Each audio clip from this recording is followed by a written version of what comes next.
वंचित आघाडीचे प्रमुख प्रकाश आंबेडकर आणि भाजपच्या नवनिर्वाचित विधान परिषद आमदार पंकजा मुंडे यांची भेट झाली.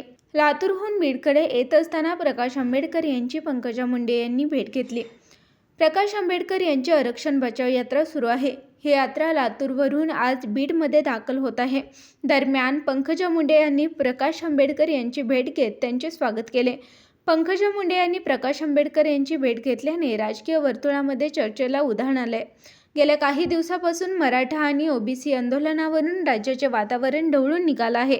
एकीकडे मनोज जरांगे यांनी मराठा आरक्षणासाठी अनेक वेळा उपोषण केले. मराठ्यांना ओबीसीमधून आरक्षण मिळावं असा मनोज जरांगे यांचा आग्रह आहे. तर दुसरीकडे लक्ष्मण हाके यांनी ओबीसी आरक्षण वाचावं यासाठी उपोषण केलं होतं. या सर्व पार्श्वभूमीवर प्रकाश आंबेडकर यांनी राज्यभरात आरक्षण बचाव यात्रेचे आयोजन करण्यात आलं आहे. प्रकाश आंबेडकर हे काल दिवसभर लातूरमध्ये होते. आज ते लातूरवरून बीडकडे निघाले होते. यावेळी पंकजा मुंडे ह्या बीडवरून लातूरकडे निघाल्या होत्या. त्यावेळी बीड आणि लातूरच्या मध्ये दोन्ही नेत्यांची भेट झाली. दोघांनी एकमेकांची भेट घेऊन शुभेच्छा दिल्या. ही भेट नियोजित